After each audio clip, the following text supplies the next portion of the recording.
किसे नहीं अच्छी लगती। भाई मुझे तो प्लांट्स से बहुत प्यार है और आज कुछ ऐसे ही प्लांट्स के बारे में हम बात करेंगे जो आपको हेल्थ बेनिफिट दे सकते हैं।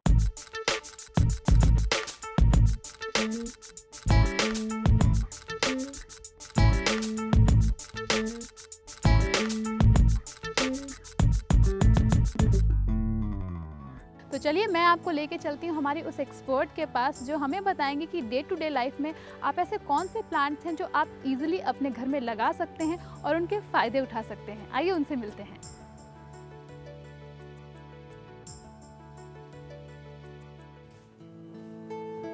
हेलो सीमा जी। हेलो सुधा। क्या बात है, पुदीने में पानी डाला जा रहा है? हाँ, बस इसको थोड़ा धुलाई कर रहे हैं। ये तो मुझे पता है कि आपको गार्डनिंग का बहुत शौक है, लेकिन आज मैं और मेरे व्यूवर्स जानना चाहते हैं कि ऐसे कौन से प्लांट्स हैं जो हम अपने घर में लगा सकते हैं और जो हमारा डेली रूटीन होता है, डे टू डे लाइफ है, उसमें हम उसको यूज़ कर सकते हैं, उसके फ़ायदे उठा सकते हैं। जो पुदीना है वो पाचन क्रिया के लिए बहुत ही ज़्यादा फायदेमंद है। जैसे किसी को बहुत ही नौजिया हो रहा है या बदहज़मी हो गई है तो इसकी हम चाय बना के पी सकते हैं। और इसमें एक और भी खासियत है कि इसमें जो मेंथॉल होता है वो हमारे दांतों को प्रोटेक्ट करता है। तो इसमें बहुत सारी वैरायटी हैं जो कि मेंथॉल वैरायटी वाला है, उसका तेल निकाल के दांतों के लिए भी इस्तेमाल किया जाता है। और सबसे ज़्यादा ये फ़ायदा करता है गर्मियों के दिनों में। तो इसकी आप चटनी बना के खाएंगे तो आपको लू वगैरह नहीं लगेगी। इसमें कच्ची आम भी डाल सकते हैं और पुदीना डाल सकते हैं और थोड़ा सा गार्लिक उसमें डाल दीजिए फ्लेवर के लिए, जस्ट वन। और उसके बाद आप उसकी चटनी बनाइए और ये बहुत ही ज़्यादा कूलिंग है। गर्मियों में तो मैं ये एडवाइस करूँगी सब लोग ये चटनी एक दफ़ा तो खाएं। बिल्कुल खाएं और सबको बना के अपने आसपास के लोगों को भी बताएं कि हाँ पुदीने की चटनी कितनी ज़रूरी है। लेकिन आपने बहुत सारे प्लांट लगा रखे हैं, हमें उनके भी फ़ायदे और उनकी क्वालिटीज़ के बारे में बताएं। चलिए तो फिर मैं बताती हूँ आपको। तो सुधा, अब मैं आपको दिखाऊंगी जो तुलसी का पौधा है उसके बारे में मैं कुछ बताऊंगी।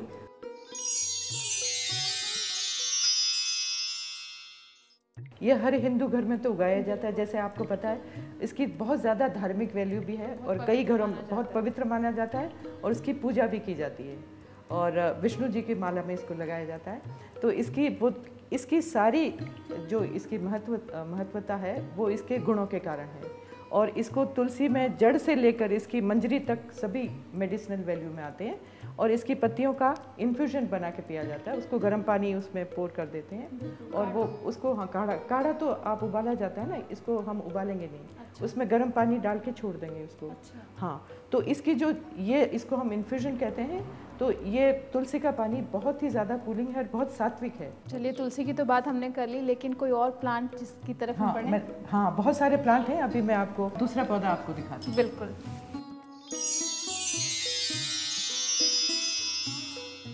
जब भी मैं साउथ इंडियन खाती हूँ तो वो मुझे लगता है इसके बिना कंप्लीट ही नहीं होता है। हाँ बिल्कुल, इसकी जो फ्लेवर है वो बहुत ही बढ़िया होती है। उसमें एक एसेंशियल ऑयल होता है। अच्छा। उसकी वजह से इसकी खुशबू रहती है। ज़्यादातर इसको साउथ में यूज़ किया जाता है, पर इसके बहुत ही सारे गुण हैं। वो गुण मैं और मेरे व्यूअर्स ज़रूर जानना चाहेंगे। बिल्कुल। तो सबसे बड़ा गुण तो ये है कि डायबिटीज़ में बहुत फ़ायदा करता है।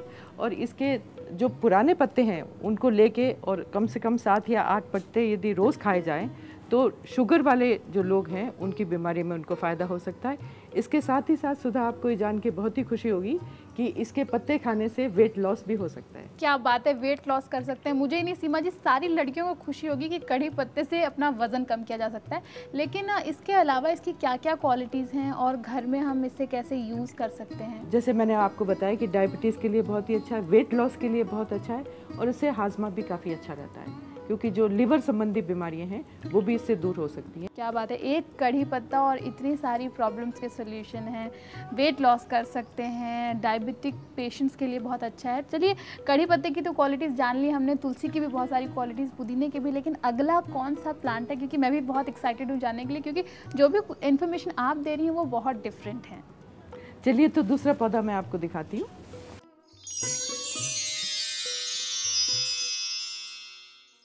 ये वैसे डेजर्ट का पौधा है, बहुत ही हार्डी है। अच्छा। और जैसे आप देख रहे हैं कि पानी की बहुत ही कमी है, तो ये आइडियल प्लांट है।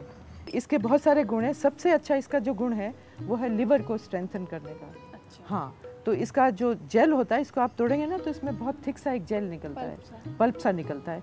तो उसको जैसे 1 टीस्पून डेली यदि लिया जाए तो लिवर को स्ट्रेंथन करेगा, और यदि आपका लिवर स्ट्रेंथन है तो आपकी पाचन क्रिया भी बहुत अच्छी होगी। तो जैसे एलोवेरा जेल लेना है तो कोई पर्टिकुलर टाइम होता है कि हाँ खाना खाने से पहले आपको लेना है या बाद में लेना है, कोई टाइमिंग है इसकी? हाँ बिल्कुल, इसको जनरली जो भी चीज़ें हम उसके लिए लेते हैं दवाई के तौर पे, उसको खाली पेट ही लिया जाना चाहिए। खाली पेट इसको लेंगे तो उसका एब्जॉर्प्शन बहुत अच्छा होगा और गैस्ट्रिक जूसेस बहुत अच्छी तरह निकलेंगे, तो अच्छे से पचा लेंगे उसको, सारे गुण उसमें आ जाएंगे। वैसे सीमा जी, मैंने सुना है कि इसकी सब्जी भी बनाई जाती है, वो कितनी फ़ायदेमंद है या कैसे तैयार करते हैं उसे? एक्चुअली ये बहुत ही ज़्यादा गर्म होता है खाने में, तो इसके लिए इसको सब्ज़ी जब बनाते हैं तो सिर्फ सर्दियों में इसकी खाई जाती है। तो ये जितने भी पौधे हैं उनको उगाना बहुत ही सरल है, और आप इसको गमले में देखिए, मैंने तो गमले में लगा रखा है। सारे पौधे गमले में लग सकते हैं और उसका पूरा फ़ायदा उठा सकते हैं। बिल्कुल सीमा जी, आपसे बात करके बहुत अच्छा लगा। बहुत सारी अच्छी इन्फॉर्मेशन आपने हमें दी, हमारे व्यूवर्स को दी, और आई एम श्योर जो इन्फॉर्मेशन आपने दी है वो शायद इससे पहले उन्हें कहीं नहीं मिली होंगी। थैंक यू सो मच सीमा जी। तो ये थी सीमा जी, जिनसे हमने बहुत सारी बातें की अलग अलग प्लांट्स के बारे में, और आपने जाना कि ये पौधे कितने बेनिफिशियल हैं आपके लिए। आप अपने किचन में यूज़ कर सकते हैं, अलग अलग बीमारियों के लिए ये आपके लिए बहुत फ़ायदेमंद है। एंड आई एम श्योर अब आप ये प्लांट्स ज़रूर अपने घर में लगाएंगे और इनका लाभ भी उठाएंगे।